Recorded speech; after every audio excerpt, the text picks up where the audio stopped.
Eh, aquí está.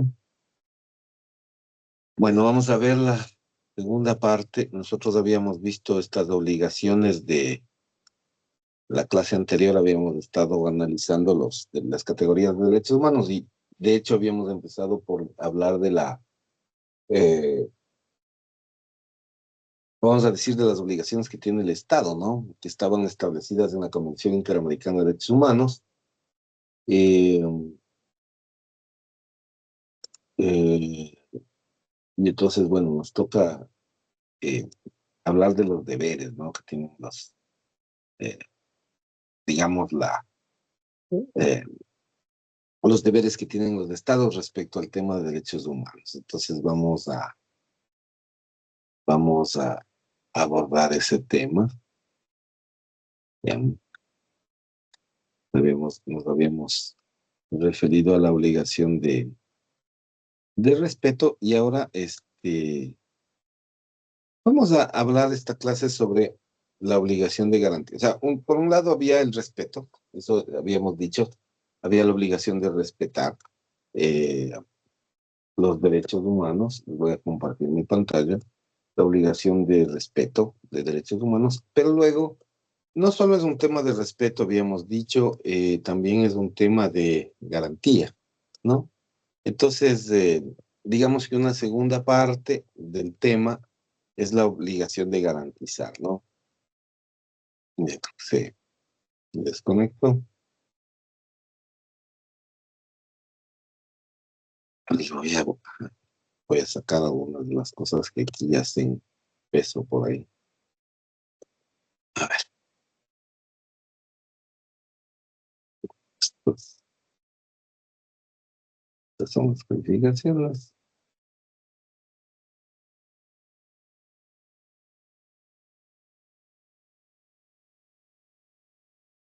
Listo. Bueno, a ver, ya. Está aquí, qué más me hace peso para que no se van siempre el programa? Vamos a estar, ya, ahí todo eso ya, cerrado.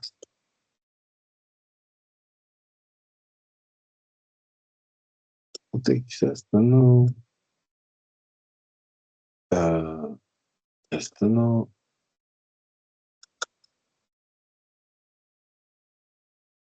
esto no, no, listo, listo, listo. Ok, creo que está cerrado lo más posible. ¿Ya? La convención abierta, ya, ok, entonces está esto, ya.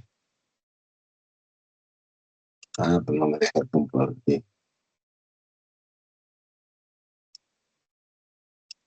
No me deja compartir.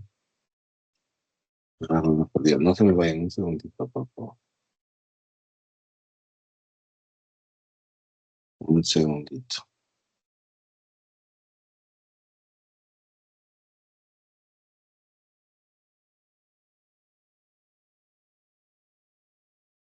Esta parte, ok.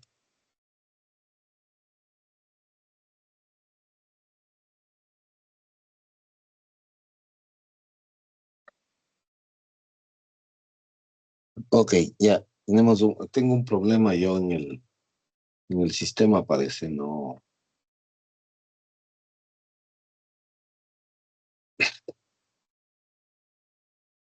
sé, sí, hay un problema de conexión. Dice que hay demasiado tráfico.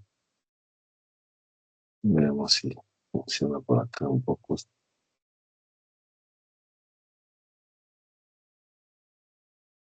A veces esto pasa, bueno, veamos si puedo funcionar con esto. Ok,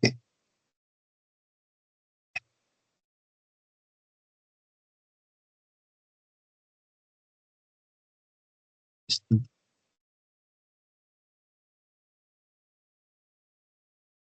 Listo. A ver si puedo.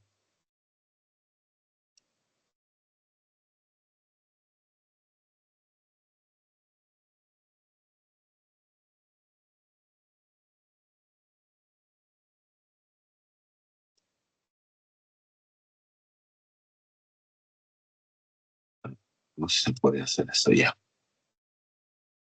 Ok, ya, listo. Ojalá no se desconecte de nuevo. Bueno, como vimos la semana anterior en el artículo 1 de la Convención Interamericana de Derechos Humanos, existían dos tipos de obligaciones que tienen los estados en relación con las personas, con los ciudadanos. La una era la obligación de respetar el ejercicio de derechos humanos y la otra la obligación de garantizar. Habíamos como establecido la idea de un ejemplo en relación a la libertad, por ejemplo, de opinión, valga la redundancia, en donde la obligación del Estado se plantea desde el respeto, por ejemplo, cuando a ti te permiten expresar tus ideas. Si tú tienes opiniones sobre cualquier tema, en general religioso, político, económico, lo que sea, y tú la obligación de respeto la ejerces sin recibir un castigo por ella, es decir, no ser castigado por tus opiniones, no ser perseguido. eh, el Estado tiene el deber de respetar tu opinión distinta, porque tenemos toda la libertad de opinión. Esa sería desde el punto de vista del respeto, pero la obligación desde el punto de vista de la garantía es no censurarle. O sea, tienes que garantizar que pueda decir lo que quiere decir. Eso significa no censura. ¿Y qué es la censura? Básicamente es coartar la libertad que tiene una persona para expresar lo que opina respecto a determinado o determinados temas de interés general. Entonces tampoco es ideal que censuren lo que voy a decir, ¿no? Nosotros vimos el deber de respeto la semana anterior, esta obligación de respetar los derechos humanos, y como les decía, esta clase nos vamos a centrar más en la garantía. El respeto de alguna manera es bastante sencillo porque plantea esta idea de que los estados deben eh, permitir que todo el mundo ejerza los derechos sin sancionarles por su ejercicio, ¿no? Así es que no es algo demasiado complejo, que es lo que vimos la semana pasada. Pero también está este tema eh, de entender la, vamos a decir, la obligación de garantizar el ejercicio, de crear las condiciones necesarias para que la gente, los ciudadanos puedan ejercer sus derechos. En ese sentido, surge una especie de deber de los estados de organizar el aparato burocrático, el aparato gubernamental, vamos a decirlo así. Y diríamos, bueno, en general todas las estructuras a través de las cuales se manifiesta el ejercicio del poder público, de forma que se pueda asegurar jurídicamente el libre y pleno ejercicio de los derechos humanos. La Corte Interamericana ha dicho repetidas veces que esta obligación de garantizar el libre y pleno ejercicio de los derechos no se agota con la existencia de un orden normativo que posibilite el ejercicio de la obligación, sino que implica necesariamente una conducta gubernamental que asegure la existencia de estos derechos, de una eficaz garantía y de un pleno ejercicio de derechos humanos. En otras palabras, yo puedo poner 1000 normas que garanticen en teoría, en la normativa, el ejercicio de los derechos. Yo puedo decir, por ejemplo, en el artículo 66 de la Constitución, yo puedo decir que todas las personas tienen derecho a la inviolabilidad de la vida digna, a la libertad, al trabajo, a la salud, a la educación. Yo puedo decir, eh, digamos, puedo crear en la norma un mundo fantástico en términos de ejercicios de derechos, pero no me sirve si no hay esa garantía. sea, no me sirve si no hay esa garantía del ejercicio de derechos, ¿no? Eh, entonces, lo que usualmente termina pasando en los países es que los países pueden, digamos, para no tomar ejemplos demasiado cercanos, pero si nosotros nos vamos al Medio Oriente, por ejemplo, yo puedo, y digamos las autoridades en el Medio Oriente pueden crear normativas maravillosas y magníficas que digan que los seres humanos en estos lugares son iguales y se les trata igual y funcionan igual. Pero si en la práctica hay diferencia entre hombres y mujeres, como usualmente pasa, no hay garantía de derechos humanos. O sea, el poner leyes, el establecer leyes, el generar leyes, el crear normativas de garantía de derechos humanos, sin la garantía plena del Estado, sin la política pública que está dirigida a garantizar el ejercicio de los derechos. No importa cuántas leyes yo, digamos, me esfuerce en poner, no me sirven de nada, no son válidas, ¿no? Eh, no tienen asidero, ¿no? Queda como letra muerta, se suele decir, ¿no? Queda como letra muerta, no sirve de mucho si no hay esas garantías, ¿no? A nosotros nos está pasando mucho eso en el sentido de las muertes violentas, que es algo que vivimos prácticamente en todas las provincias del país, en unas más que en otras. Es complicado que tú tengas en el artículo 66, numeral 1 de la Constitución, un artículo que te dice que el Estado debe garantizar la inviolabilidad de la vida. Pero si tienes 4.000, 5.000 muertes violentas por año, mm, pues la Constitución puede decir muchas cosas, pero si no, el Estado no hace algo para garantizar eso, esas garantías no están completas. En la opinión consultiva 11 de la Corte, una de las opiniones consultivas quizás más famosas, ¿no? Que es una opinión consultiva de 1990, es decir, hace prácticamente 35 años. La Corte ya decía que garantizar implica la obligación del Estado de tomar todas las medidas necesarias para remover cualquier obstáculo que pueda existir para que el individuo pueda disfrutar de los derechos que la Convención le reconoce. Todas las medidas conducentes a evitar, a eliminar cualquier tipo de obstáculo para evitar el disfrute de los derechos humanos que la Convención le reconoce. Entonces, en este sentido, la Convención Interamericana de Derechos Humanos ha establecido, en principio 4, pero en realidad hay un deber más que aparece luego, ya vamos a ver en el texto de la Convención. Pero en principio, teóricamente, son 4 deberes que tiene el Estado en función de la garantía de esos derechos humanos. Y estos deberes son el deber de prevenir violaciones, vulneraciones de derechos humanos. Si es que no pudiste prevenir, pues hay que investigar la violación, vulneración de derechos humanos. Como una derivación de la investigación o como un resultado de la investigación de estos derechos humanos, tienes que proceder a sancionar cualquier vulneración y violación de derechos humanos. Y aparte, como hemos dicho varias veces que los derechos humanos se enfocan mucho más en la víctima que en el agresor, pues tienes que reparar.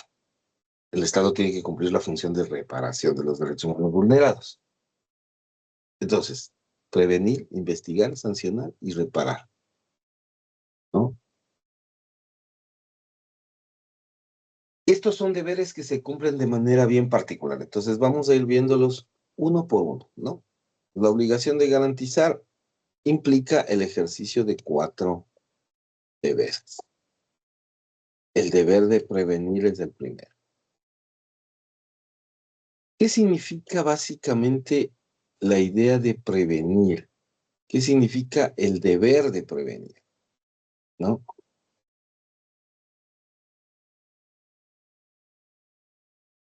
El deber de prevenir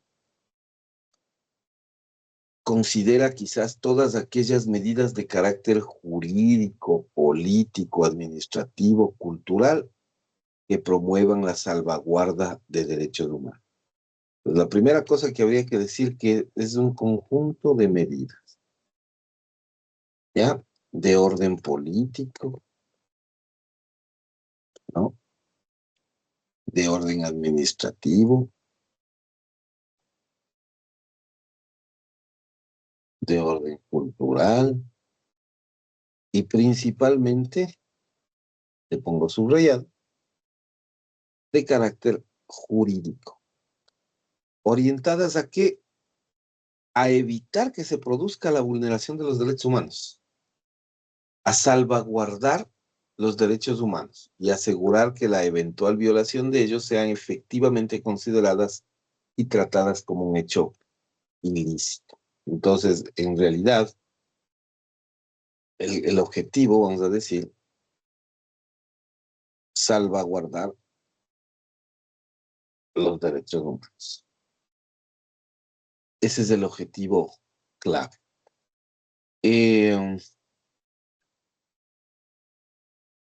Y esto significa que los estados tienen que tratar de asegurar, como tal, los estados tienen que tratar de asegurar directamente que las violaciones de derechos humanos son violaciones de derechos humanos. Uy, ya se me desconectó.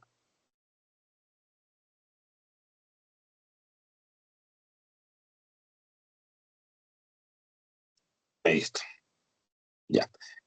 Que las violaciones de derechos humanos, decía, son actos ilícitos. Ya. En la legislación del Ecuador, esta idea del acto ilícito es un delito, básicamente. Esto les voy a poner aquí como en Ecuador. Esto, estamos hablando de delitos en Ecuador, ¿no? Actos ilícitos y como tal son susceptibles de recibir sanciones. Esa es la parte de la prevención en términos generales. ¿Qué más? Eh, Como el derecho humanitario, el derecho internacional de los derechos humanos no se enfoca solo en la víctima, ¿no es cierto? No se enfoca solo en la víctima. La normativa y resguarda el ejercicio de los derechos humanos no solo puede enfocarse en sanciones.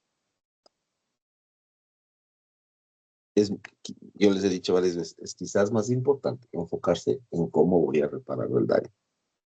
Y probablemente eso significa cómo reparar, cómo, digamos, mejorar las condiciones de la persona cuyos derechos se vulneran, ¿no? Eh, Aquí va a empezar a aparecer un tema que probablemente es el más discutido en materia de derechos humanos, quizás es el más debatido, porque muchas veces los derechos, el ejercicio de derechos, no se compran con dinero. Eh, claro, la vida de una persona, ¿cómo puedes valorar si es un ser querido para ti? O sea, no, ni todo el dinero del mundo lo cubre si ha sido vulnerado en sus derechos. Sin embargo, hasta ahora el derecho no ha logrado entender o no ha logrado crear, los legisladores no han logrado buscar una forma de, digamos, reparar los daños que no sea desde el punto de vista económico. No es lo mejor, no es lo más útil, no es lo más, quizás no es ni lo más justo, pero no hay otra forma. O sea, no, nadie puede devolverle la vida a una persona que ha muerto. Nadie puede devolverle quizás unas condiciones a una persona que le, digamos, puede haber sido víctima de una tortura y ha quedado con daños permanentes, por caminar o qué sé yo. No le puedes devolver eso. Eso resulta casi imposible de procesar. Eh, Y nosotros lamentablemente no hemos logrado, desde el punto de vista jurídico, tener una mejor respuesta que no sea la respuesta económica. Como digo, no es lo mejor, eso siempre se discute. El dinero no te devuelve a tu ser querido, cierto, pero no hay otra forma por el momento de reparar. Y entonces tampoco es que puedes dejar el tema en, eh, digamos, sin sanciones. Eh, y entonces aquí tiene que ver con garantizar ese ejercicio a través de esto, ¿no? De prevenir. Eh, Nosotros aquí tenemos que considerar una cosa además, que es la característica básica. El deber de prevenir es una obligación de medio.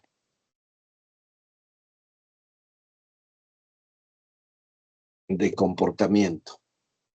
Es una obligación de comportamiento, de medio, de comportamiento. Eh, no es de fin, no es de finalidad. Y es esto algo algo que quizás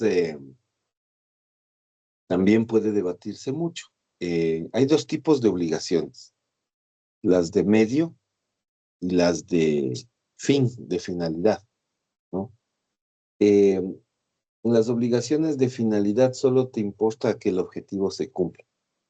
No importa si hiciste más o menos de esfuerzo, necesitas cumplir el objetivo. Eh, en cambio, las obligaciones de medio tienen que ver mucho con el proceso, con cuánto esfuerzo hiciste.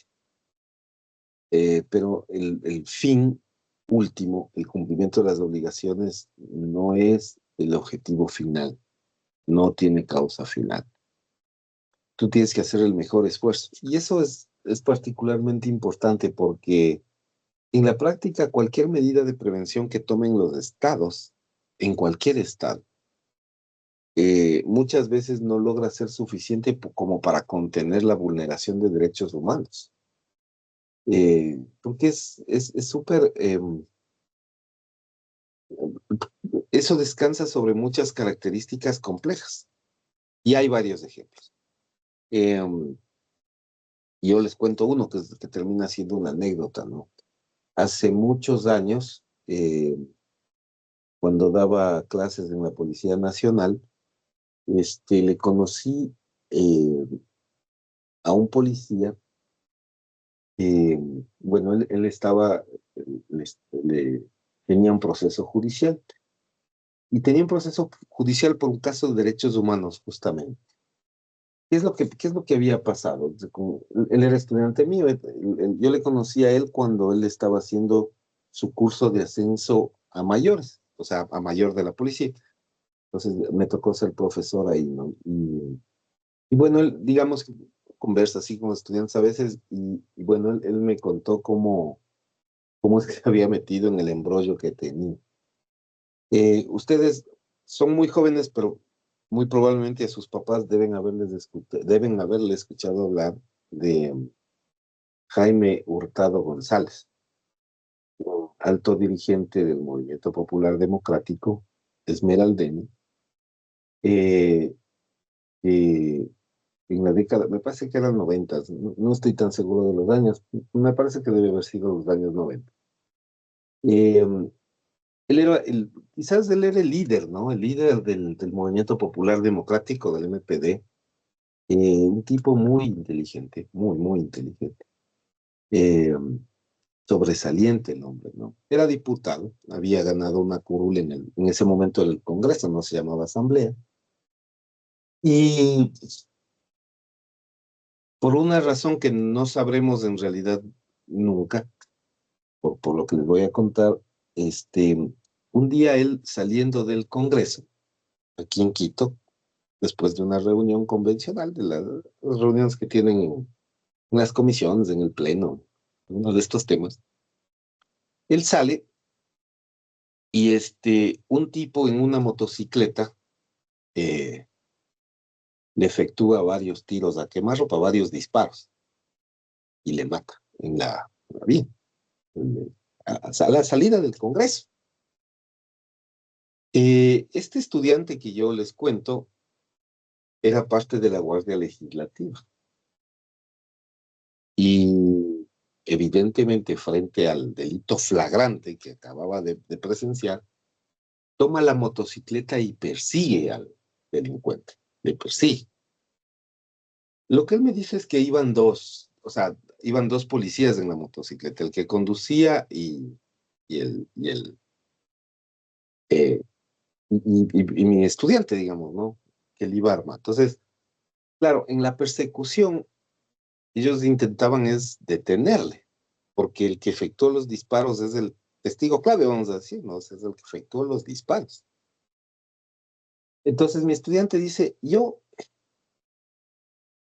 tuve la intención, o sea, yo le disparé a la llanta, porque yo lo que quería era que se caiga y detenerle.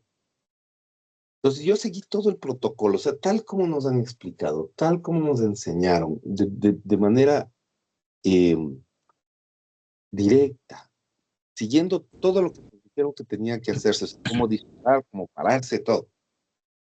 Yo le disparé a la llanta, me dijo. Yo quise que se caiga para poderle detener. Y efectué dos disparos a la llanta. Pero en el primer disparo, o sea, los dos disparos salieron juntos, casi, ¿no? Con diferencia de milésimas de segundo. El primer disparo reventó las llantas, o sea, le golpeó a la llanta. Y eso le hizo trastabillar al delincuente. El delincuente, obviamente la moto se cayó, pero como salió un segundo disparo, el segundo disparo le pegó en la cabeza y le mató de contado.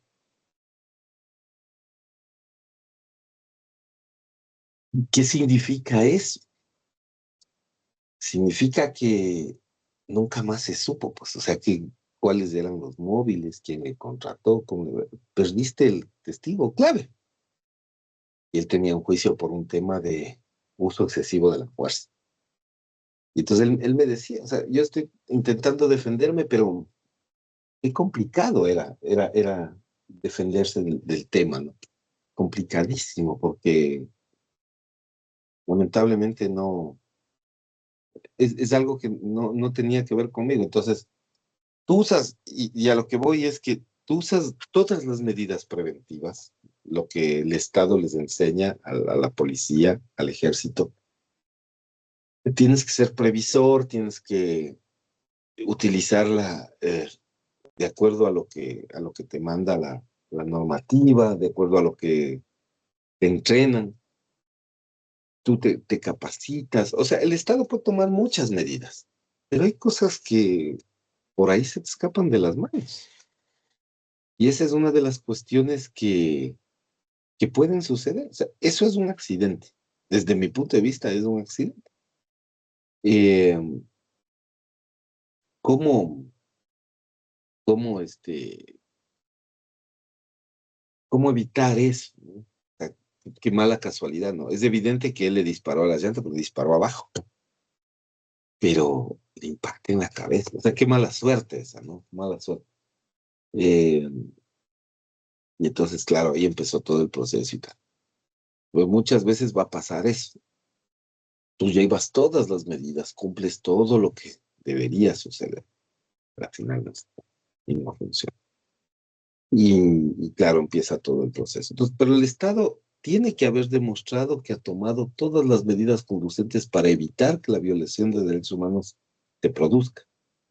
¿Y cuáles son esas medidas? Bueno, hay muchas medidas, pero principalmente, digamos que la mejor medida preventiva siempre es la capacitación al personal, capacitación. Capacitarle al personal, decirle cómo funcionan las cosas, cómo se hacen, cómo se deben llevar. Capacitación es fundamental, la esencia del evitar el daño, porque con eso tú puedes minimizar los errores, minimizar las situaciones de riesgo, ¿no? Entonces, este es un tema, ¿no? Este es un tema bien importante en términos de que el Estado tiene que ser suficientemente claro como para poder demostrar que las medidas que tomó preventivas son adecuadas. Pero tú no le puedes juzgar al Estado como una obligación de finalidad. O sea, no podríamos decir, no, porque pasó ese accidente, ya vamos a decir que el Estado no tomó medidas. No puedes decir eso porque la prevención como tal no es una obligación de resultado, es una obligación de medio. No buscas el resultado, no puedes además garantizar eso. No se puede garantizar porque, bueno, en este caso fue un accidente, pero también tú le puedes capacitar, a veces a la persona tú le puedes capacitar, eh, tú le puedes enseñar, entrenar, tú le puedes decir que hay sanciones, puedes tomar un montón de medidas, puedes limitar sus turnos, ¿no? Pero al final, eh, no sé, tiene un mal día, malas iras, malas horas, y se le va la mano. Entonces, las vulneraciones de derechos humanos, desde el punto de vista del deber de prevenir del Estado, no necesariamente buscan el resultado de prevenir, y si no previenen, ya el Estado es susceptible de sanción, no. Lo que hay que demostrar es que se tomaron todas las medidas conducentes para prevenir las vulneraciones de derechos humanos, pero nada más. No puedes hacer nada más. Esa es la idea. Ok. Preguntas, por favor.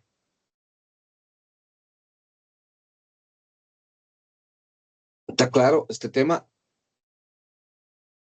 Sí. Ok, bueno. En una segunda, ay, perdón, sí está bien ese, ¿no? Ok, ya.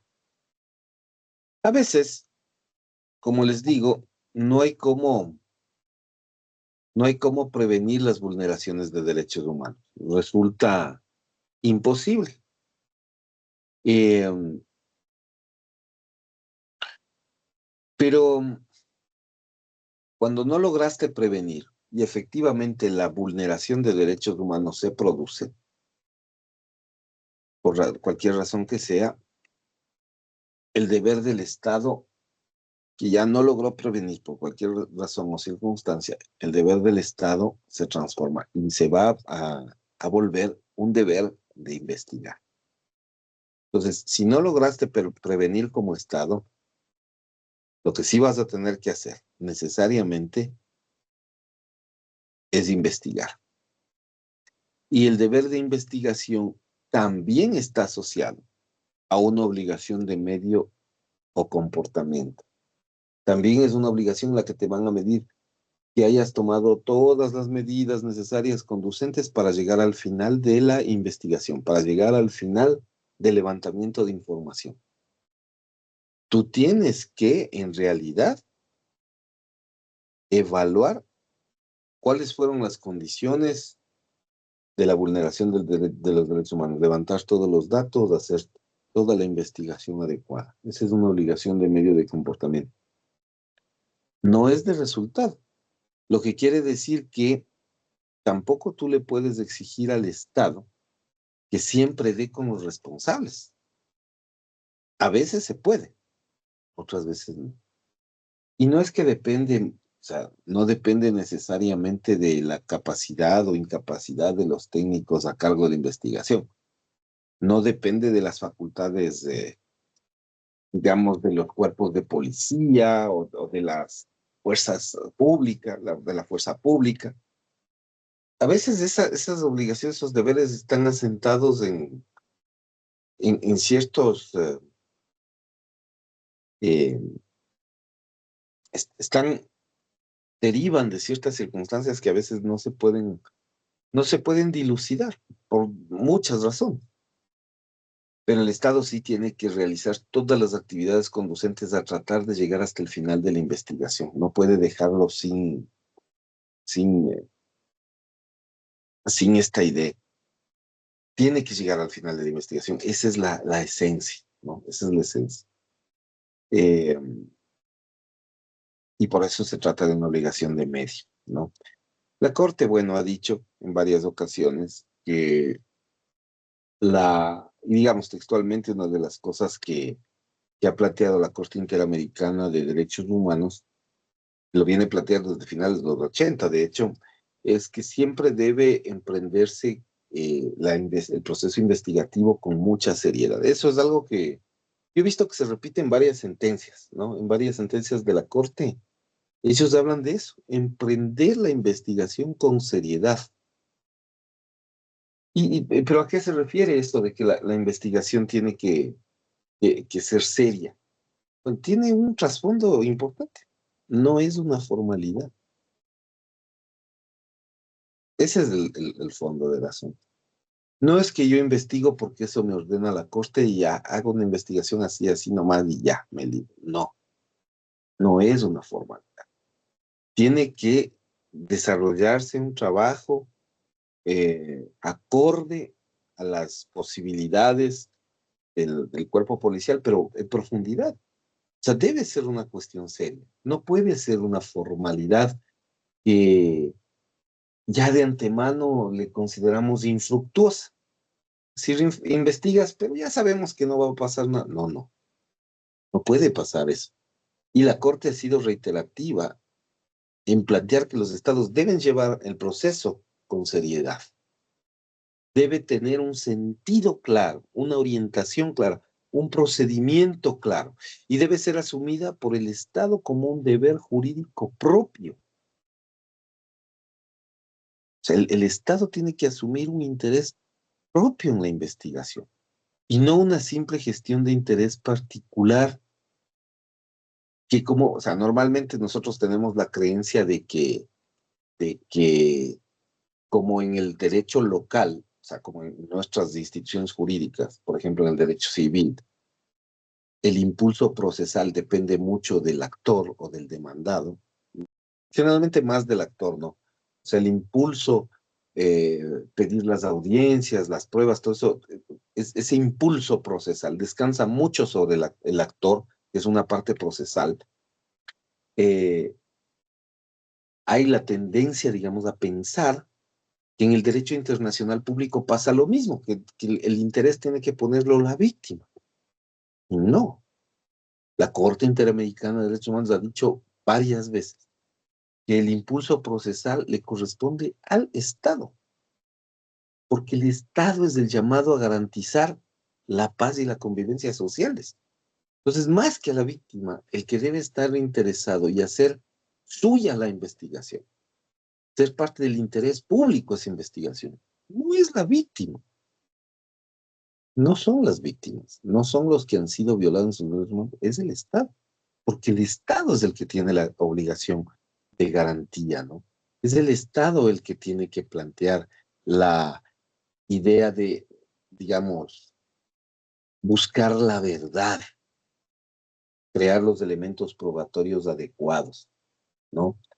En el caso, por ejemplo, en este último caso de, supongo que ustedes sí se enteraron, en la escuela de policía, ¿no? En la escuela de policía, parece que hace 2 años, se produce un asesinato eh, de la esposa de uno de los instructores de la escuela de policía, acá en Quito. No sé si escucharon este caso.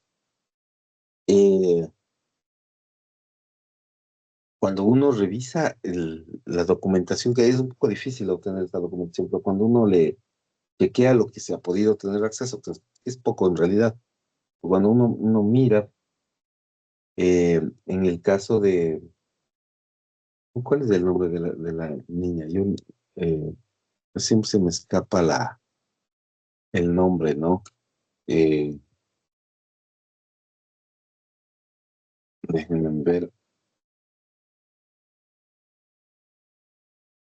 María Belén Bernal, ¿no? María Belén Bernal. Este,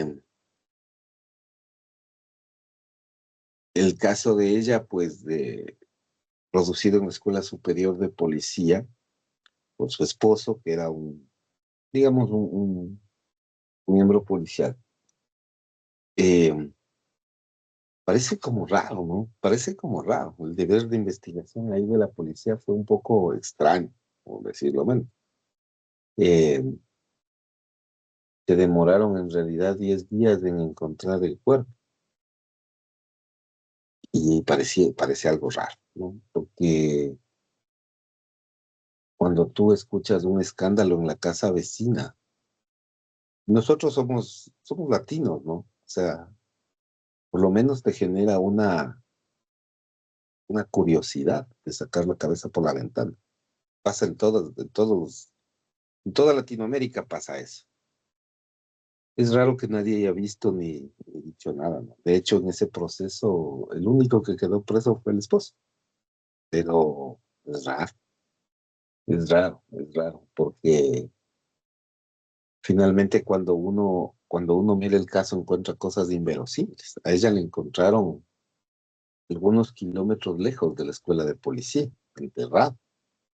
Y yo no se pone a pensar, ¿no?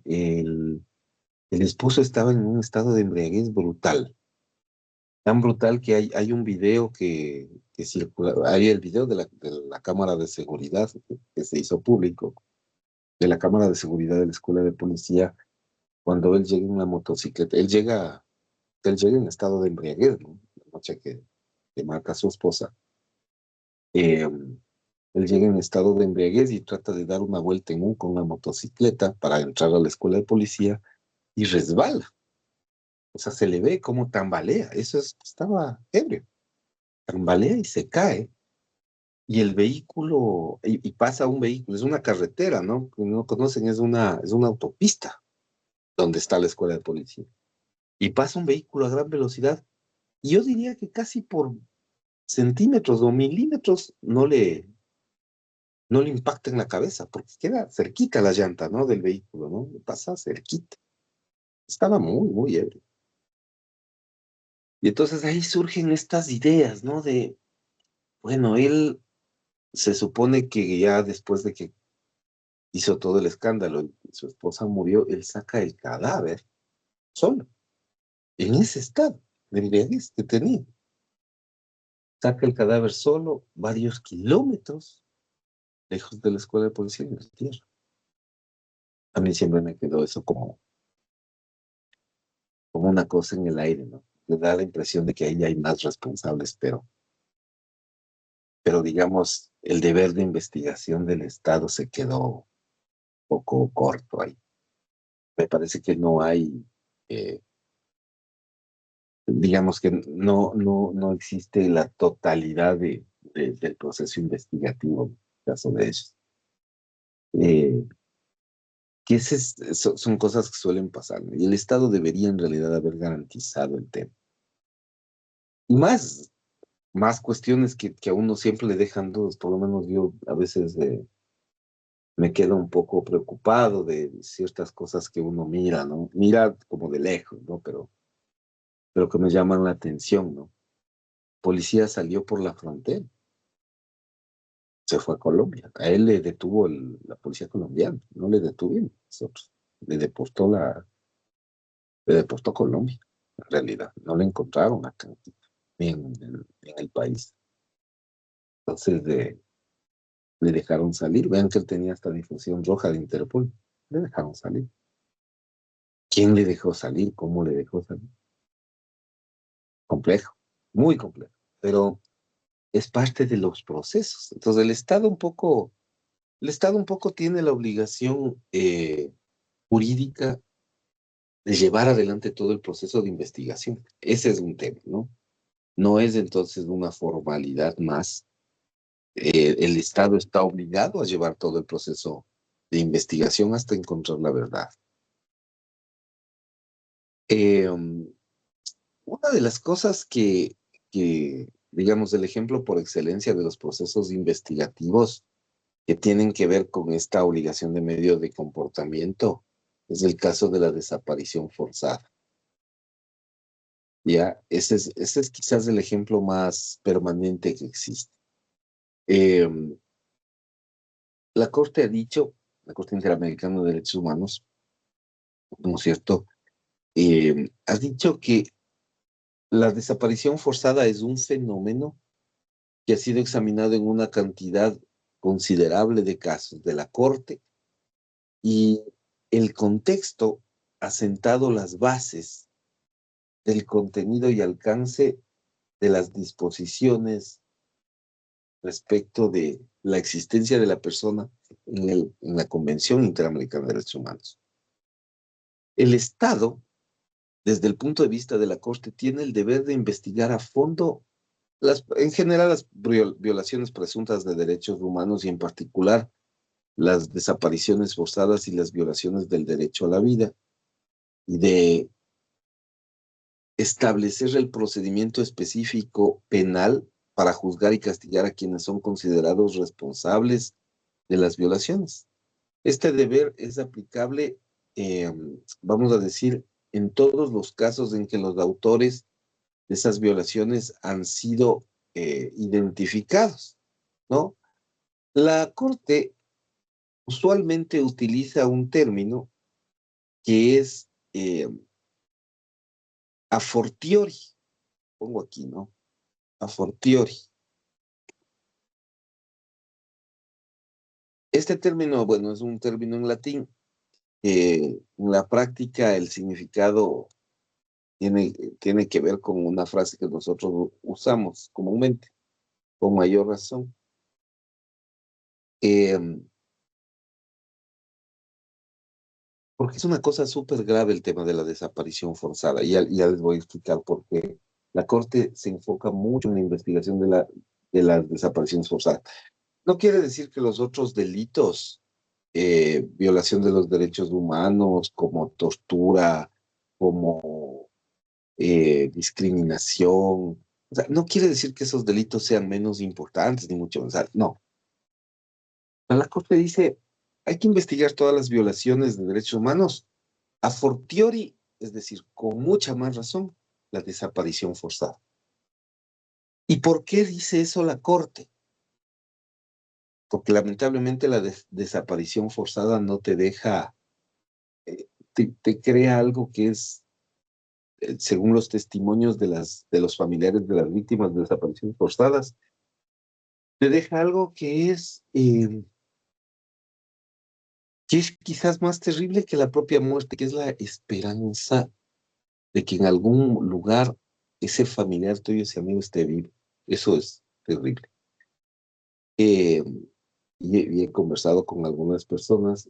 De hecho yo tengo un caso cercano de eh, un compañero mío del colegio eh, que tenía un hermano menor, y un hermano no muy menor, 2 años menor.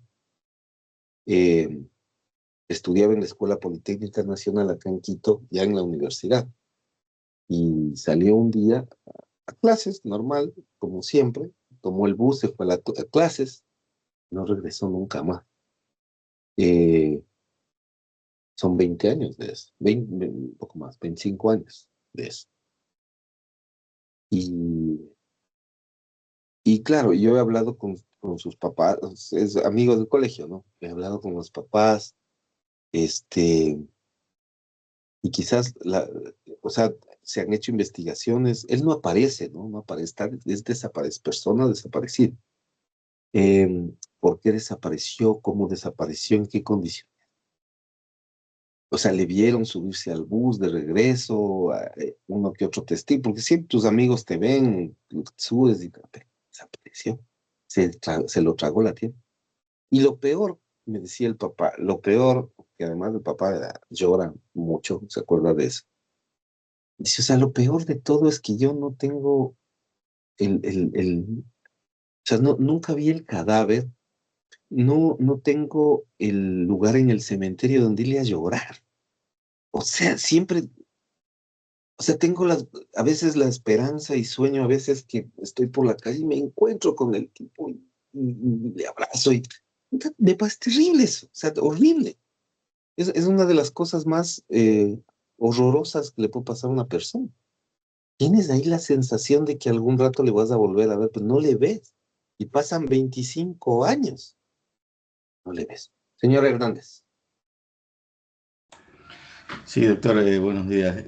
Sobre el tema del caso de las Malvinas que usted estaba ahorita abordando, este caso de aquí inicia primero con una desaparición y se impulsan acciones con la figura de habeas corpus en un primer momento, ¿verdad?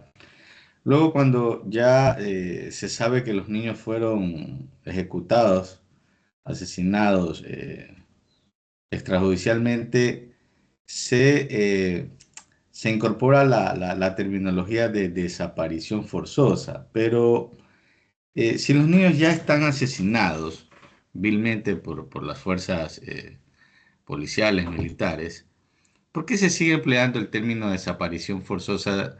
Más bien no tendría que aplicarse un término como ejecución extrajudicial o crimen de Estado probablemente. Pero ¿por qué se sigue utilizando el término desaparición forzosa? ¿Será que la desaparición forzosa tendría dentro de todo esta terminología también la posibilidad de que dentro de la desaparición se ejecute extrajudicialmente a una persona? No sé si me expliqué. Sí, sí, sí. Y también le puedo dar la razón de por qué se mantiene estos términos digamos, en los procesos judiciales. Eh, Verá, lo que pasa es que si usted hace una remembranza del caso de los cuatro guaguas de las Malvinas, en principio era una desaparición forzosa, era una desaparición forzada. O sea, ellos desaparecieron en principio. En realidad no se sabía qué les pasó. Eran unos niños que desaparecieron en un inicio. Entonces, la noticia criminis original del proceso era iniciar las investigaciones por desaparición forzada. Esa era la noticia criminis original del procedimiento. El procedimiento eh, se va hacia allá. El tema es que, claro, en el ejercicio de investigación, que yo, digamos que en la Malvina, en este caso las Malvinas, yo eh, no sé si me atrevería a decirlo 100%, pero quizás ahí hay algunas cosas que se han manejado mejor que en los otros casos. Porque ciertamente hemos tenido otros casos, pero sí se ha manejado de mejor manera, me parece, en términos generales. Porque finalmente se pudo establecer, eh, ahora bueno, esto siempre se me crea un paréntesis porque eh, a veces hay cosas, bueno, yo les voy a decir al final cuál es la razón que me parece que se ha manejado mejor. Quizás no es una razón propia institucional o del ejército como institución, o de los jueces como institución, o del propio país como, digamos, un país miembro digamos, de la Convención del Pacto de San José. Quizás tiene que ver con otra cosa, que es más coyuntural, pero bueno, eso lo voy a dejar para el final.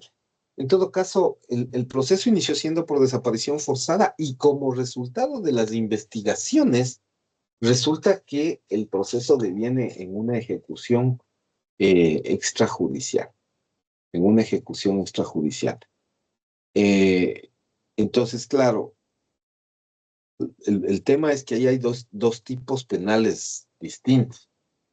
La desaparición forzada aplica hasta cierto momento, si es que no encuentra los cuerpos. Cuando encuentra los cuerpos ya no hay una desaparición. Puede ser otro tipo de delitos, asesinato, tortura, bueno, un millón de cosas puede pasar. En este caso, como se encontraron los cuerpos y como los testimonios han sido, digamos, sumamente claros, el Contundente. proceso, claro, el proceso ya ha tomado el curso digamos, evacuar los dos temas. Eh, Finalmente, bueno, ya hay algunos resultados del proceso. Eh, Hay que ver, finalmente, bueno, quedan recursos todavía que hacerse. Tendrá que concluir las etapas. Los acusados también tienen derecho, en ejercicio su derecho a la defensa, tendrán que argumentar en su favor también. por ahí presentarán las apelaciones, casaciones, que sea del caso, recursos de hecho, lo que tengan que presentar. Y luego las familias de las víctimas verán si cabe la posibilidad, si es que se sienten resarcidas por el Estado, bueno, digamos, el proceso terminará. Y si no se sienten resarcidas del todo por el Estado, tendrán la opción de elevar el caso a la Corte Interamericana de Derechos Humanos. Claro, el requisito ahí es que se haya agotado todas las instancias internas para que sean objeto de la indemnización que les corresponde, de las reparaciones del caso y tal. Pero finalmente me parece que ya las sanciones, al menos las últimas resoluciones judiciales están en la línea de la desaparición forzada, no sea el delito principal, sino que sea más bien una ejecución extrajudicial. De hecho, ya lo han dicho así digamos, lo han reconocido los mismos autores que están involucrados en el proceso. Y lo que les decía, les dejo un poco para el último. Eh, si hay si hay algo que a nosotros nos ha cambiado nos ha cambiado la visión jurídica desde el punto de vista penal en los últimos 10 años, es el aparecimiento de los teléfonos inteligentes. O sea, y quizás no es un tema que está relacionado con el proceso penal, pero vaya que sí ha cambiado la forma de investigación de los procedimientos. Hoy en día, al menos a mí me parece que hay menos, o sea, es cierto que nosotros hemos crecido en niveles de inseguridad en los últimos años, eh, digamos por muchos factores que pueden explicarse desde la criminología, desde la sociología, desde la antropología. Sí, es un problema de que se ha vulnerado la seguridad ciudadana en los últimos años. Es cierto, pero también es cierto que ahora tenemos cámaras por todos lados, cámaras en todos lados. ¿Y cuáles son esas cámaras? Los teléfonos celulares. La gente está filmando. Tenemos ojos en todos lados. Me parece que hoy en día es menos difícil llevar adelante una investigación y además es menos difícil presionar a las autoridades para que forcen una investigación más profunda. El caso de las Malvinas no hubiese sido lo mismo si sucedía en los años 80. Estoy casi seguro que no había responsables. El caso de las Malvinas explota por las filmaciones, porque hay más de una filmación en la que se ve lo que pasa. Y más allá de que se argumentó, o sea, se intentó argumentar de que los guaguas estos eran delincuentes, o sea, cosas un poco fuera de contexto. Las imágenes son evidentes. O sea, las imágenes que habéis, cómo le suben a la camioneta, o sea, se mira ahí la violencia con la que actuó la fuerza pública. Y eso, digamos, son imágenes que uno podría decir, no, eso es montaje. Pero cuando tú tienes una imagen desde una perspectiva y desde otra perspectiva y desde otra perspectiva, o sea, tienes varias imágenes ahí. Digamos que eso sumado al hecho de que la gente o sea, tú ya puedes ver placas, tú puedes ver cuestiones de manera más directa. O sea, es una cuestión que ha cambiado radicalmente la forma de la investigación penal, ¿no? Porque eso aparece, o sea, aparecen cámaras, aparecen videos, aparecen filmaciones, y eso cambia totalmente tu perspectiva. O sea, ya el discurso oficial no es suficiente. El discurso oficial ya no es suficiente. O sea, como Estado, los representantes del Estado, las autoridades, ya no pueden decir simplemente su versión y pasó así y con esto nos vamos a quedar. Ya no puede hacer eso, porque tiene ojos en todos lados que le están mirando y que están viendo lo que están haciendo. Vean que para no ir más lejos, ayer, bueno, a mí me gustan mucho noticias de las bicicletas, porque a mí me gusta andar en bicicleta por la ciudad. Eh, Vean que hoy es 15, el 13, el martes, anteayer, cerca aquí de mi casa, y es un video que se hizo medio viral, se sintió en todo el país, cerca de donde yo vivo, hay un vehículo que le golpea a un ciclista en la calle, pero de una manera brutal. Y lo que les decía, o sea, eso es, o sea, el ciclista se salva porque tiene casco y porque debe ser un ciclista como muy experimentado, porque cuando yo le veo caer, le veo que cae bien, o sea, que no sé, o sea, evidentemente, te golpea un vehículo, queda bastante amoratado, pero él cae bien, o sea, siente el golpe, pero cae bien. Y, y vean, hay varias cámaras de seguridad que están en la calle. Hay 6 tomas por lo menos de las cámaras de seguridad. A él le atropellaron el 13, o sea, el martes. El miércoles, el autor del vehículo que le golpea, ya se ha acercado donde el juez, más bien rápido antes de que alguien le vea en la calle y le tapase una desgracia. Ya se ha acercado al juez, ya han acordado los términos de las indemnizaciones y los temas. Y hoy estamos 15, o sea, imagínense, 24 horas, solucionado el tema. Eh, las cámaras han cambiado mucho, mucho, mucho, mucho la forma en la que vemos las cosas, ¿no? En el caso de María Belén Bernal también es básicamente eso, ¿no? O sea, esa cámara de seguridad es brutal, ¿no? Es brutal porque nos cuenta parte de la historia y con eso uno puede ir armando piezas. Es brutal, el cambio ha sido brutal. Pero bueno, eso entre paréntesis. La idea central, que era la pregunta del señor Hernández, estaba enfocada al hecho de que sí, empezó siendo una desaparición forzada, pero hoy en día ya es una ejecución extrajudicial y se va a juzgar como tal, o va a terminar de juzgarse como tal. De hecho, parte de la sentencia ya está mencionando eso, una ejecución extrajudicial. Eh, no sé si eso le contesta la pregunta. Sí, doctor, sí, gracias. Chévere, bueno. Esto, esto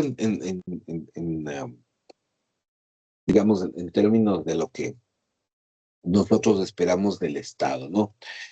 Este deber de investigar y quizás no solo investigar, sino además lograr el esclarecimiento de los hechos, como dicen los compañeros policías, debe llegar y debe llevarse aun cuando no se logren identificar a los culpables, ¿no? El Estado siempre va a tener la obligación de investigar los hechos que produjeron las violaciones de derechos humanos, incluso bajo el supuesto de que las dificultades del orden interno, este famoso espíritu de cuerpo, por ejemplo, o las necesidades institucionales, o la información clasificada, impidan identificar a los individuos responsables por los delitos de esta clase. Siempre debe subsistir el derecho de las familias de las víctimas a conocer el destino de estas y, en su caso, el paradero de los restos. Es obligación del Estado satisfacer las expectativas a través de todos los medios a su alcance, ¿no? La Corte puede ordenarle al Estado, de hecho, como parte de las reparaciones, que investigue los hechos que produjeron las violaciones, aun en el supuesto de que el caso en la jurisdicción nacional ya se haya cerrado. Y esto es algo súper importante y es algo que pasó con el caso de los hermanos Restrepo. Tanto las familias de las víctimas como la sociedad en su conjunto tienen derecho a conocer la verdad sobre lo ocurrido. Eh, Señor Hernández, dígame.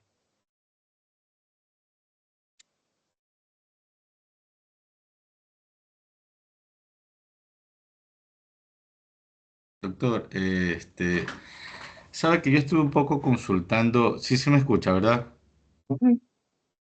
Sí, Cuando hay este tipo de escenarios de conmoción nacional, en donde, por ejemplo, el caso de María Belén Bernal, que fue asesinada pues, por el esposo, que era miembro de sí, las fuerzas policiales, sí, siempre se habla mucho del espíritu de cuerpo, de que hay un espíritu de cuerpo en el proceso.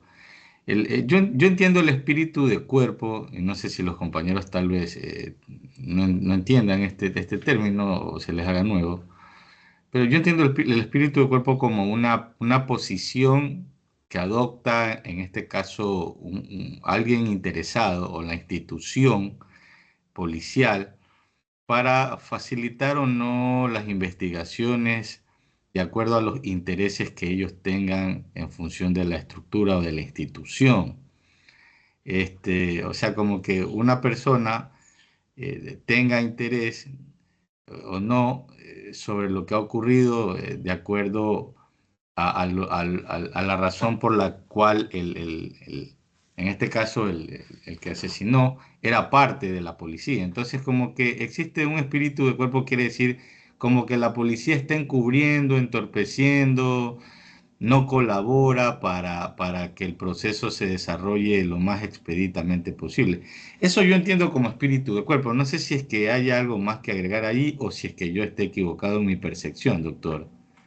lo que pasa es que no está equivocado y de hecho esa es una, digamos que esa es una acepción de la expresión en sí misma. Eh, lo que pasa es que el espíritu de cuerpo o esta expresión espíritu de cuerpo siempre ha estado asociada a la idea de cumplir los altos ideales institucionales en cualquier institución. Eh, y casi siempre, digamos que esto tiene como dos aristas. O sea, sí tiene una arista que es como positiva, que es digamos, podría decir incluso, es una visión virtuosa del término, porque a veces, eh, digamos, poniendo ejemplos quizás bastante más pragmáticos, este, bueno, a mí que me gusta mucho el tema del fútbol,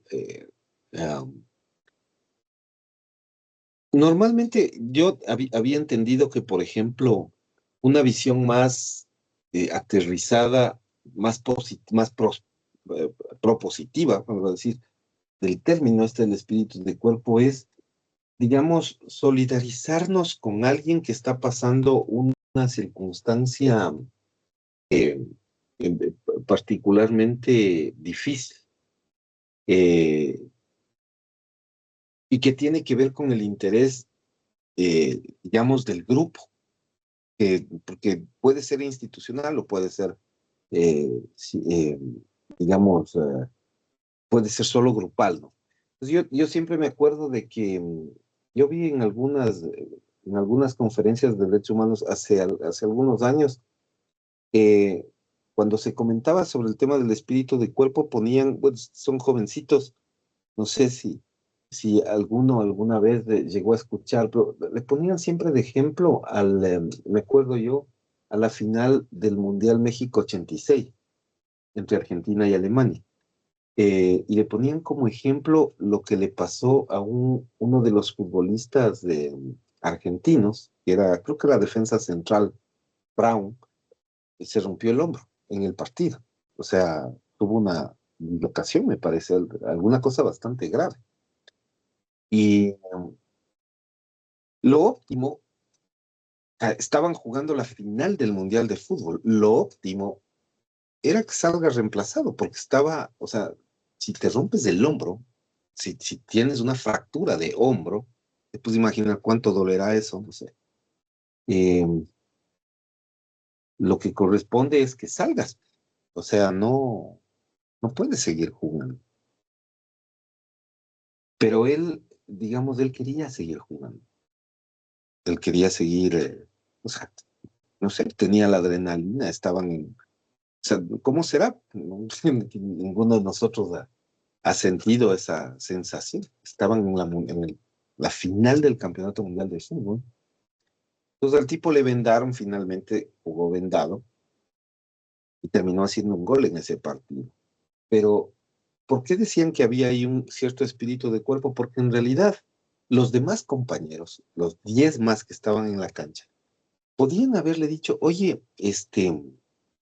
no conviene pues que tú sigas jugando, o sea, estás disminuido, vas a ser menos para el equipo. O sea, podríamos perder, ¿no? O sea, podían haberle abandonado a él en su decisión de seguir luchando por el objetivo que tenía. Sin embargo, no pasó eso. Le apoyaron, a pesar de que él estaba lesionado, le apoyaron. Me pasa que después ya, cuando finalmente ya no podía más, me pasa que le cambiaron. No estoy tan seguro de eso, pero no le apoyaron. Le apoyaron, o sea, tuvieron un espíritu de solidaridad con él, un espíritu de cuerpo, digamos como para decirle a su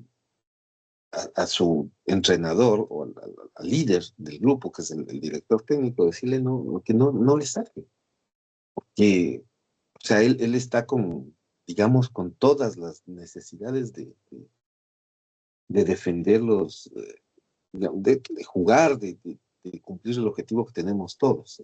Tenemos confianza en él porque él está seguro, está fuerte y todo, con dolor y todo. Entonces, me planteaban eso, ¿no? Entonces, como hay un espíritu de cuerpo que se ve como positivo, sí, respaldémosle, eh, ayudémosle a que esté, funcionemos de esa manera. El problema es que cuando ese espíritu de cuerpo no funciona para algo que es loable o que tiene que ver con, digamos, con enaltecer un espíritu humano positivo, cuando eso empieza a cambiar de estructura. Y entonces, claro, uno empieza a pensar en las violaciones de derechos humanos. Si ese espíritu de cuerpo es para encubrir una acción dañosa, ahí entonces empezamos a entenderlo de otra manera. Entonces, en el caso de María Belén Bernal, eh, hay una idea de espíritu de cuerpo, sí, en relación al esposo, ¿no? Que no quieren declarar. O sea, dentro del proceso uno ve que hay personas testigos que no quieren declarar, no quieren declarar. Entonces, y es complejo porque eso tiene que ver con la idea de ocultar algo que pasó porque es parte de de nuestra agremiación. Es como decir, hoy te voy a apoyar a ti porque capaz que mañana me pasa lo mismo y necesito que me apoyes, pero es apoyar en el incumplimiento de la norma, es apoyar una acción delictiva. Desde el punto de vista legal, eso empieza a verse de una manera inadecuada. Y eso es algo que, o sea, a pesar de que, como les digo, esa idea del espíritu de cuerpo puede tener una visión más transparente, es decir, vamos a presentarnos todos. Es como, o sea, institucionalmente uno puede decir, bueno, aquí, un poco lo que a mí siempre digamos que tengo yo esa idea de que cuando una empresa, que somos una empresa y nos declaramos en huelga de hambre o simplemente se ejerce el derecho a la huelga, me da la impresión de que ahí hay como un espíritu de cuerpo, digamos, que busca respaldar el ejercicio de los derechos. Es decir, uno, nosotros estamos descontentos con cómo funciona la empresa y entonces nos declaramos en huelga para que mejoren ciertas condiciones, pero todos nos declaramos. Nadie abandona, todos. Entonces, si hay que despedir a alguien, que sea a todos o a nadie. O sea, ese es quizás como esa visión propositiva, pero está el otro lado. Como decía el señor Hernández, en mi caso María Belén Bernal, eso se siente de alguna manera, porque sí hay o sea, yo vi dos testimonios, ¿no? Por ejemplo, yo vi uno de los testimonios de una de las personas mujeres, además, que era subalterna del esposo de María Belén Bernal, que, que ella estaba, o sea, de acuerdo a los testimonios que tienen, ella estaba en una de las habitaciones cercanas. O sea, ella oyó, ella escuchó, pero ella no expresó eh, digamos, no dio su testimonio al juicio. ¿Por qué? Hay algún tema que, digamos, no se dilucida, pero tiene que ver con este malentendido espíritu de cuerpo. Y en la misma policía ha pasado eso, ¿no? Ventajosamente, con el cambio constitucional del 2008, mejoraron algunas cuestiones que evitan o que tratan de evitar, porque finalmente a veces es difícil eso, pero se trata de evitar esta idea de este famoso espíritu solidario de cuerpo. Eh, Hay dos cambios que son fundamentales. Por ejemplo, el hecho de haber llevado a las fuerzas, a la fuerza pública, a los militares, a la policía, a tribunales comunes, es un avance. Y a veces eso es complicado. Y digo eso porque hasta antes del 2008, hasta antes del cambio constitucional, los militares y los policías tenían tribunales propios y se juzgaban ellos mismos. Eh, y eso es complejo, porque en general el tema de la justicia tiene que estar enfocado hacia que un particular te juzgue. O sea, alguien que no tiene relación contigo. Pero si te va a juzgar, o sea, si tú eres policía y te va a juzgar otro policía, es imposible pensar que no te juzgue con cierta indulgencia, porque sabe que a la vuelta de la esquina las cosas pueden girarse. Entonces, ahí es como bastante complicado que el resultado judicial sea totalmente justo, sobre todo si hay víctimas externas, ¿no?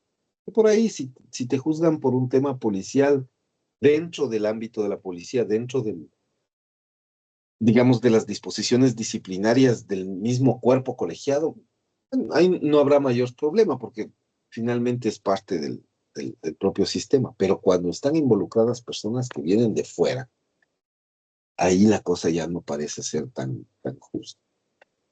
Y bueno, ese es un tema. Y el otro tema era el tribunal ético médico, ¿no? La mala práctica médica se juzgaba en tribunal ético médico. Entonces, ¿quién decía si es que había mala práctica médica? Pues los médicos tenían un tribunal y ellos eran los que decidían si la práctica del médico era una práctica adecuada, correcta, conforme a los estándares médicos o no. Si imagínate eso, o sea, un médico juzgando a otro médico por un tema de mala práctica médica es complicadísimo. No digo no digo que todo eso sea eh, corrupto, no, nada de eso, no digo eso, pero sí digo que hay cierta, o sea, vas a tener una cierta indulgencia.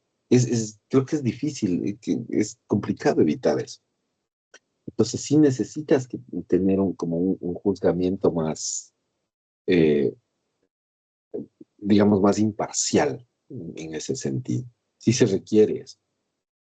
Bueno, estos son ciertos elementos que se van traduciendo en la idea central de cómo manejamos los temas, ¿no?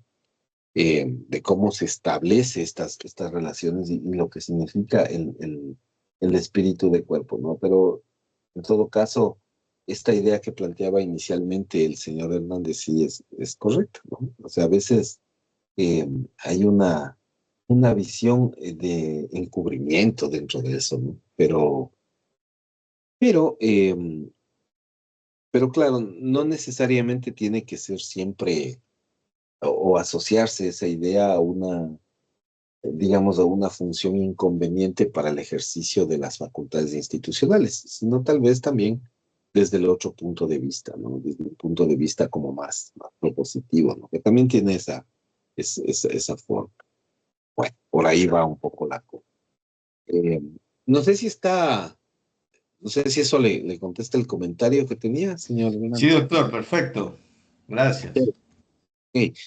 Bueno, bueno, sigamos viendo esto. Yo ya tengo aquí, a ver, no es esta, es esta. Ok, bueno. Listo. Ok. Bueno, entonces, en resumidas cuentas, el deber de investigar tiene que ser cumplido de manera estricta por el Estado y tiene que buscar la fiabilidad y la viabilidad de llevarse adelante de una manera siempre adecuada, ¿no? Am, en profundidad, de manera sistemática, siguiendo procedimientos, normas jurídicas vigentes, tiene que cumplirse de manera obligatoria. Ahora, como resultado de esta investigación, muchas veces surgen responsables, ¿no? Muchas veces surgen responsables, no siempre, porque como hemos dicho, no se trata de una obligación de resultados, sino de medio de comportamiento. Entonces, muchas veces salen responsables, digo muchas veces, pero no todas las veces, no siempre salen responsables. En todo caso, cuando hay responsables, esa obligación, ese deber de investigar pasa también a ser un deber de sancionar, ¿ya? Claro, en el fondo, diríamos que el objetivo, vamos a decir que siempre, pero el objetivo de una investigación es identificar, o sea, objetivo de investigar normalmente tiene que ser identificar responsables.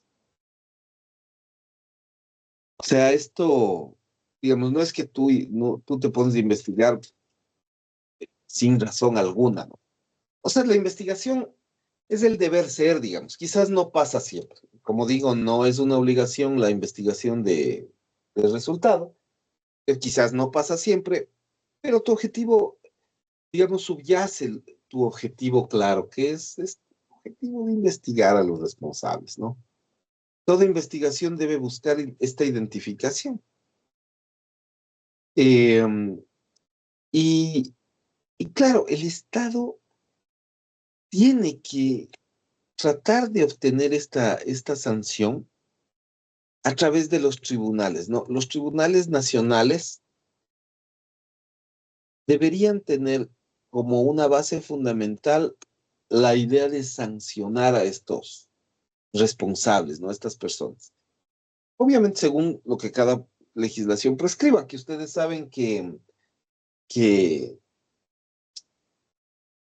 depende mucho de lo que dice cada legislación. Nosotros, por ejemplo, tenemos unas sanciones que por ahí acumulan penas que, digamos, están orientadas a sancionarle con un número de años de privación de libertad a las personas que han cometido delitos. Eh, pero en ningún caso, por ejemplo, nosotros tenemos penas sumamente más estrictas como la cadena perpetua, por ejemplo, que es la prisión de por vida. Eh, no tenemos pena de muerte, por ejemplo, que también es una de las penas que todavía siguen vigentes en algunos países, pero en todo caso, de acuerdo a lo que la legislación plantee, pues llevar adelante el caso y procedimiento en ese sentido, en esa medida. Entonces, siempre tener en cuenta eso, ¿no? Cómo funciona. Eh, no investigar y sancionar a quienes sean responsables de perpetrar violaciones a los derechos humanos significa garantizar la impunidad. Y esa es una palabrita que en la Corte Interamericana de Derechos Humanos aparece con mucha frecuencia. Entonces, no investigar sumado a no sancionar, esta es la fórmula desastrosa de la impunidad. Impunidad. Y a esto se refiere la Corte Interamericana en varias de sus sentencias, en varias de sus opiniones consultivas, ¿ya? que para nosotros debería ser importantísimo. Entonces yo les voy a, si es que es factible, no sé si esto sea del todo factible, yo les voy a, digamos, a mostrar uno de los criterios de la Corte Interamericana. No sé si esto puedo pegar aquí, pero respecto a qué es la impunidad. No. A ver. ¿Ah? Bueno, vamos a tener que, les voy a copiar tal cual porque no le puedo pegar, no me permite pegar. Impunidad, y les pongo aquí, según la Corte Interamericana de Derechos Humanos, ¿no? Según la Corte, la impunidad es la falta en su conjunto, dice la Corte, de investigación, persecución,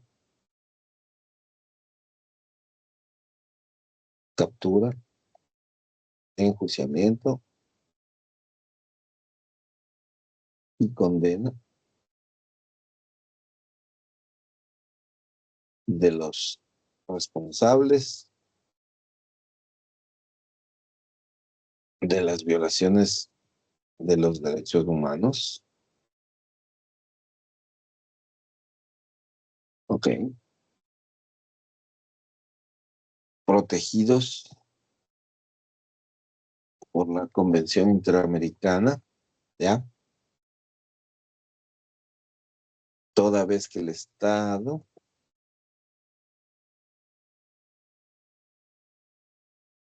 tiene la obligación de combatir tal situación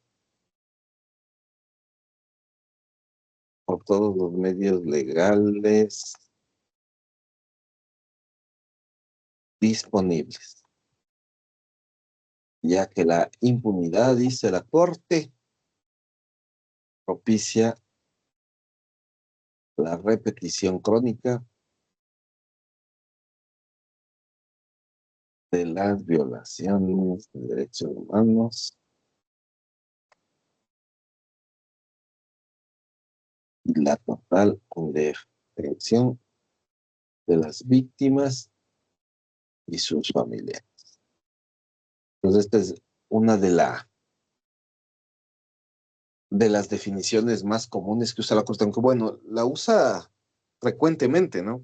O sea, para ellos lo desastroso, la falla total dentro del sistema es dejar algo impune, una violación de los derechos humanos que no sea ni investigada ni sancionada. Entonces ustedes ven que aquí están básicamente todos los procedimientos que forman parte de un juicio convencional. Investigar, perseguir, capturar, enjuiciar, condenar a los responsables. Cuando hablamos de la parte sancionatoria, pues hablamos en realidad de condena, ¿no? Nosotros estamos, digamos, en el deber de sancionar estamos aquí, ¿no? Estamos en esta fase, que es básicamente imponer una sanción de acuerdo al marco normativo del país, y entonces establecer alguna sanción que tenga que ver eh, con esta responsabilidad, esta obligación, ¿no? Eh, de hecho, como ustedes ven, el Estado tiene obligación de combatir eh, estas vulneraciones, ¿no? Y por lo tanto llegar a digamos, al procedimiento sancionatorio a través de cualquiera de los medios legales de que dispone. Nosotros tenemos todo. O sea, en el caso del Ecuador, nosotros tenemos un proceso penal claramente definido, tenemos una ley penal claramente definida, tenemos todos los delitos que pueden encajar en la estructura del sistema interamericano de derechos humanos, la vida, la libertad, la honra, etcétera, etcétera, ¿no? Nosotros tenemos un conjunto, un catálogo, podríamos decir, de derechos establecidos en el Código Orgánico Integral Penal que básicamente describen las conductas atentatorias contra estos derechos, ¿no? Son los derechos que están establecidos en la Convención Interamericana de Derechos Humanos o Pacto de San José. Eh, y esto es importante porque aquí, como ustedes ven, nos plantean algo que de alguna manera nosotros ya sabemos, pero que siempre es válido recordarlo.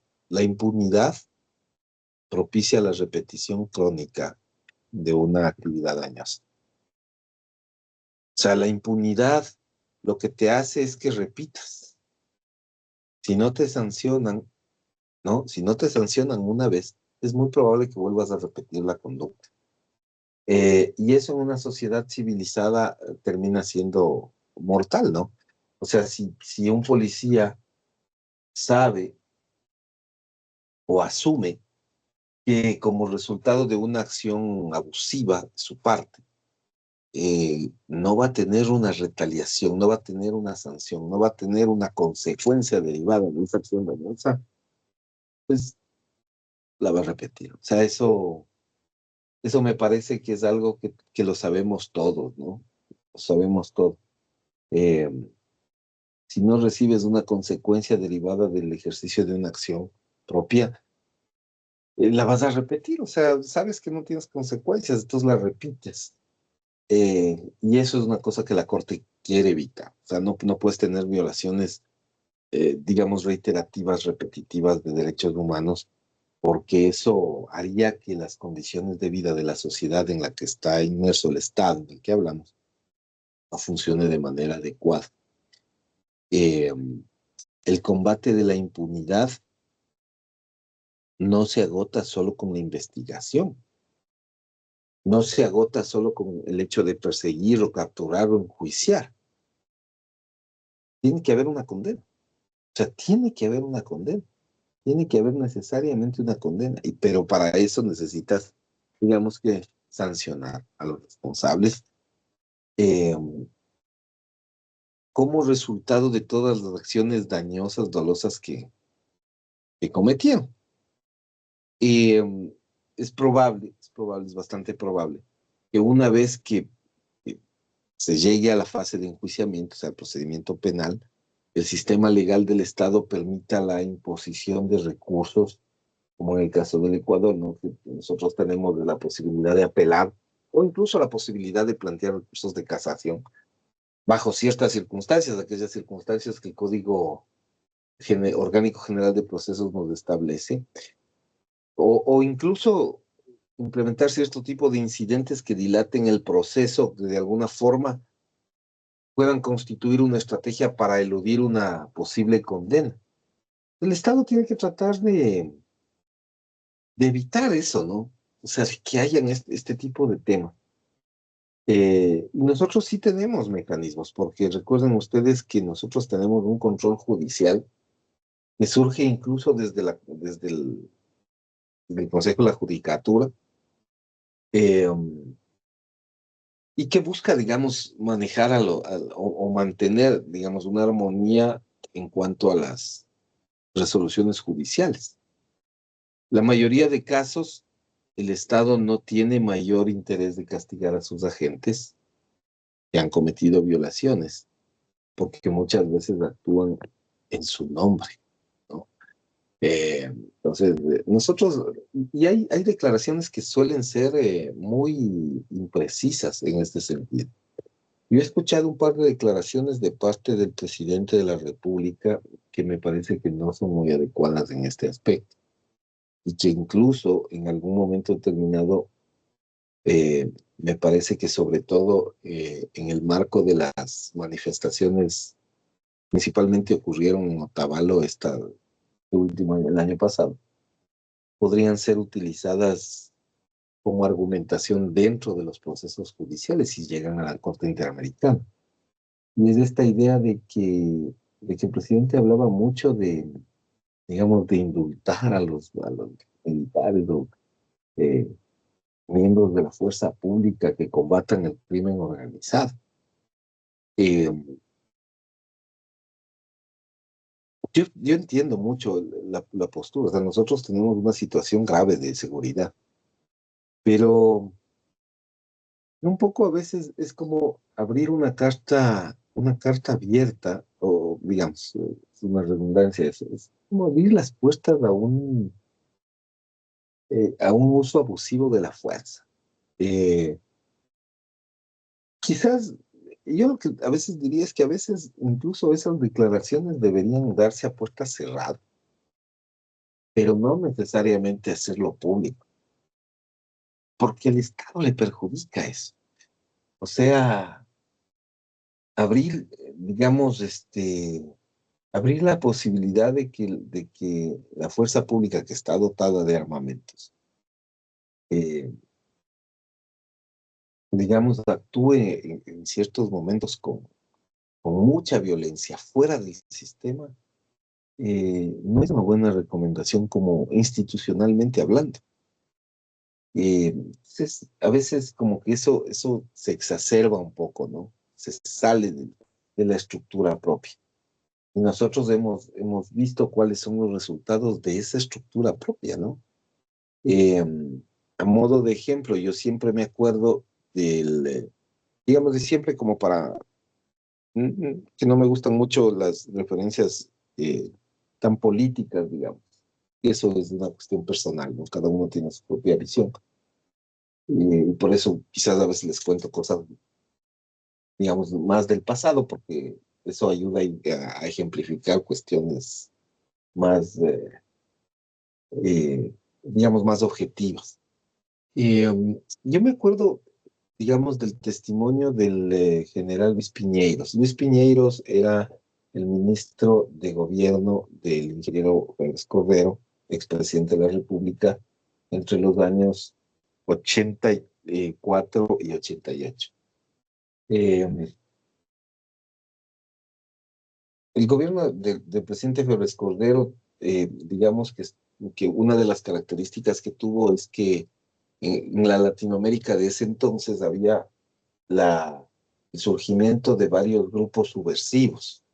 Y en el Ecuador también pasó, o sea, pasaba en Colombia, pasaba en el Perú, pasaba en Bolivia, pasaba en todo el Ecuador también pasó, porque a veces son efectos y fenómenos latinoamericanos, regionales. Entonces aquí surgió un grupo subversivo que se autodenominó Alfaro Vive Carajo. Eh, claro, había un riesgo sobre eso, porque cuando tú tomas las armas, por más noble que sea el ideal que persigues, el rato que tomas las armas se complica la cosa. Y León Cordero tenía que tomar medidas de alguna forma para evitar que pueda tener algún tipo de problemas ya sociales violentos, ¿no? Ellos tuvieron algunas incursiones en las que intercambiaron disparos con la policía y cuestiones así.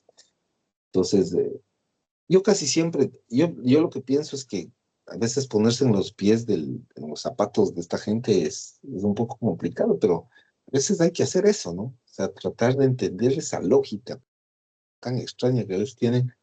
Y cuando yo digo, ¿no? Y el presidente Félix Cordero debe haberle dado una orden a Luis Piñero, los dos son fallecidos ya, pero le he dicho, o sea, nosotros tenemos que parar esto como sea, que no queremos un sendero luminoso. Sendero luminoso ponía bombas en todos lados en Lima, ¿no?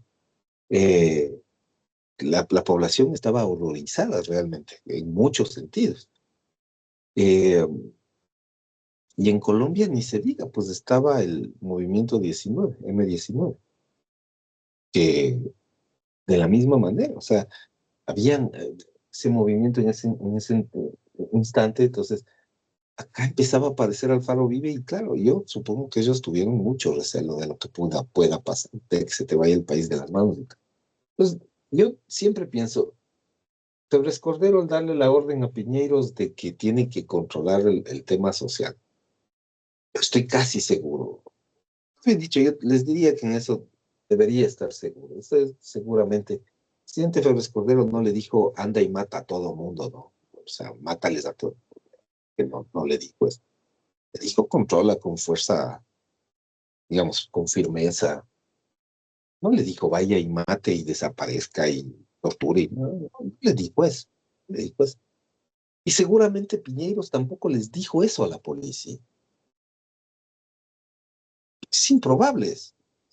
Un ministro de gobierno, quizás con mano dura y tal, pero no creo que haya dado una orden en ese sentido. Sin embargo, esas cosas sí pasaron. Pues tú tenías, digamos, claro, ustedes seguramente ni nacían, pero yo, digamos, era niño en ese momento, año 84, porque tenía unos 8 años por ahí. Nosotros teníamos temor en las ciudades sobre el escuadrón volante, que era un grupo de policías que andaban por las ciudades de ahí, vigilando como quién era terrorista y quién no. Y hubo muchos excesos sobre eso. O sea, eh, hubo muchas declaraciones forzadas, hubo algunas torturas, hubo desapariciones, o algunas muertes, ejecuciones extrajudiciales, porque en ese marco a la policía se le va un poco las manos, casi siempre se le va las manos. Y, y digamos que eso tiene que juzgarse, tiene que llegar a juzgarse de alguna manera. El presidente Febres Cordero, por más que tuvo mano dura, nunca se le ocurrió decir, voy a perdonar a todos los que maten delincuentes. O sea, eso nunca se le ocurrió decir, que no es correcto. Porque aun cuando sea el peor delincuente, y yo sé que a veces eso no le gusta a algunas personas, pero por más delincuente que sea, tiene que seguir un debido proceso. Esa es la manifestación de la democracia. Esa es la manifestación del orden público. Tiene que tener un proceso, un debido proceso. No puede haber estos excesos, no pueden darse, ¿no? Tiene que juzgarse. Y si el policía abusa de la autoridad que tiene también que ser sancionado. Entonces, claro, ahí empiezan a surgir algunos temas que se dieron durante ese gobierno y muy probablemente la Corte, en ejercicio de sus funciones, empezó incluso a levantar digamos, esta idea de que ya se habían cerrado las investigaciones, pero volvió a levantar.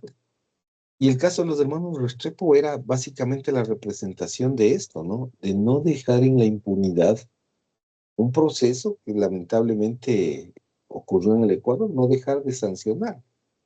Eh, en el fondo, bueno, para los que no conocen el caso de los hermanos Restrepo, ellos eran dos jóvenes colombianos que circulaban por Quito en un vehículo y les paró la policía. La policía en ese momento era bastante frecuente que paraban a todo mundo. Yo me acuerdo, o sea, como les digo, debo haber tenido unos 8 años, pero yo recuerdo muy bien que era una época en la que tú, digamos, yo salía con mis papás, hacía mi familia a hacer algo, ¿no? Al parque, a comer, de paseo, lo que sea. Estabas por la ciudad, o a clases, ¿no? Me iban a dejar así a la escuela y tal. Y era frecuente que la policía te pare, te detenía, te pedía los documentos, pero con mucha frecuencia, o sea, muy, muy frecuente, muy frecuente. O sea, nosotros por ahí, no me atrevo a darles una cifra porque ya no me acuerdo bien, pero al menos una vez a la semana te paraban en algún lado, te revisaban documentos y cosas, te hacían alguna pregunta de dónde viene, a dónde va, todo. Había esto, era frecuente eso, ¿no? A veces eso son cosas que han pasado.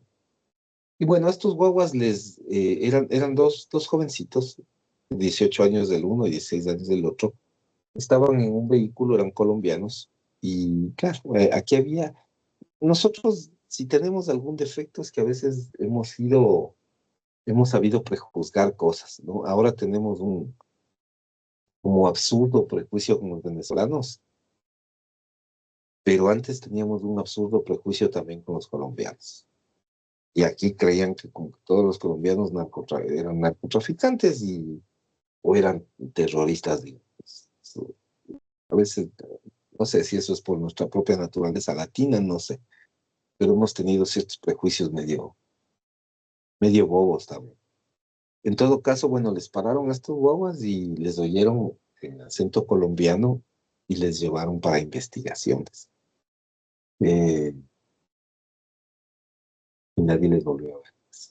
Aparecieron. Hay muchos testimonios sobre esto que me ha parecido, hay muchas delucubraciones. Se ha hablado de que ellos fueron torturados, se les fue la mano a la policía, les mataron y después les escondieron.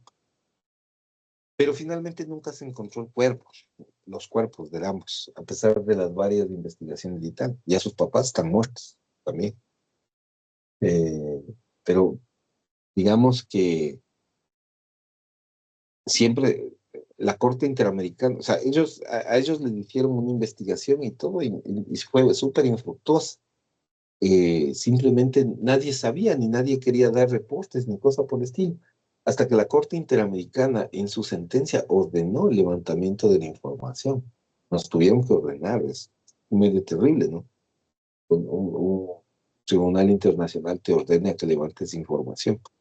Es decir, no hiciste bien tu trabajo al principio, vaya, repita. Eso es medio terrible para un país. En términos institucionales nos deja bien mal parados, bastante mal parados. Entonces, hicieron una investigación y empezaron a aparecer algunas pistas, ¿no? Y al parecer, sí, definitivamente lo que les hicieron, ellos tenían muchos mecanismos eh, o sea, como para sacarte información que estaban asociados ya casi a la tortura o a la tortura misma, ¿no? Y entonces ahí empezaron a aparecer unos testimonios, pero horrendos, de cosas que hacía la policía. Aparecieron cuerpos enterrados en varios lugares. Aparecieron unos cuerpos en la laguna de Yambo, ¿no? Eh, pero no los cuerpos de los hermanos Restrepo. Ellos desaparecieron finalmente, no se sabe hasta hoy qué mismo pasó. La hermana de ellos me parece, no sé si ella participó en la dirección del film. eh, hay un film de esto que ustedes algún rato pueden ver, no sé si está gratuito, debe estar ya en YouTube, no sé, tal vez puede ser, pero pronto pueden buscar. Se llama Con mi corazón en Yambo. Eh, creo que lo financió la hermana o participó en la producción, no sé, la hermana menor de ellos. Ahí cuenta más o menos la historia desde su punto de vista, evidentemente, ¿no? Eh, y eso lamentablemente se quedó en la impunidad, a pesar de que la corte intervino. Se hizo un levantamiento nuevo de investigación y todo. Se reparó a las víctimas, les pagaron dinero, el Estado finalmente les pagó dinero, lo cual no les devolvió a los seres queridos, ¿no? O sea, no les devolvió los cuerpos, pero no hubo sanciones. Y eso, claro, genera esta idea de impunidad, ¿no? No hubo finalmente sanciones. Entonces, eso es lo que quiere, digamos, combatir la Corte. Quiere combatir la Corte desde un punto de vista técnico, tratando de hacer una investigación adecuada en profundidad. Y esa es una de las grandes obligaciones, uno de los grandes deberes que tiene el Estado respecto a esta estructura. Bueno, ese es el punto de vista. Preguntas, por favor.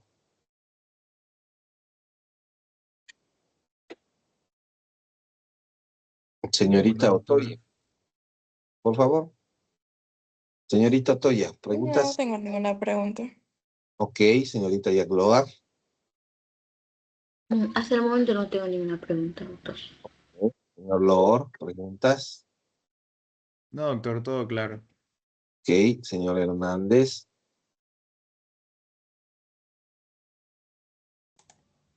Todo claro, doctor. Ok, señorita Arteaga Quirós. Todo claro, profesor. Ok, señorita Arteaga Corozó. Sí, todo claro, profesor. Señorita Ulloa. Claro, profesor. Señor Velasco. Todo claro, doctor. Chévere, ok. Vamos a hacer, no le voy a hacer en el sistema porque se me volvió bien, porque se me hizo un poco problemático. Vamos a hacer la pregunta que nos corresponde, vamos a tener 5 minutos, ¿no? Les voy a poner aquí en el chat, contéstenle en el chat, no ingresen al sistema porque no sé cuánta gente está con accesos y tal, y se vuelve un poco problemático porque después responden y tal, eso es. Entonces lo vamos a hacer aquí en el chat, ¿no? Les voy a copiar el texto de la pregunta. A ver.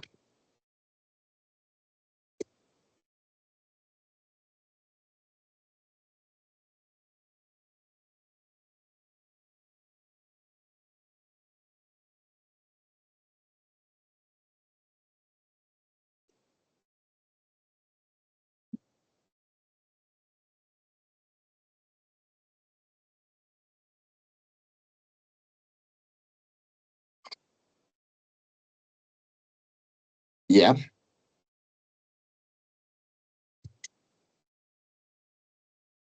Listo, vamos a hacer una pequeña pregunta. Dice lo siguiente, en su opinión, ¿qué acciones debería tomar el Estado ecuatoriano para evitar la impunidad en las violaciones de derechos humanos? Y fundamente su respuesta. La pregunta está en el chat, la vamos a responder. Vamos a responder en los próximos 5 minutos y luego pueden tomarse un break de unos 15 minutitos para que se tomen un café y tal. Entonces nos vemos de vuelta en 20 minutos. ¿Ya? En 20 minutos nos vemos de vuelta. Le paro hasta aquí la grabación y nos vemos en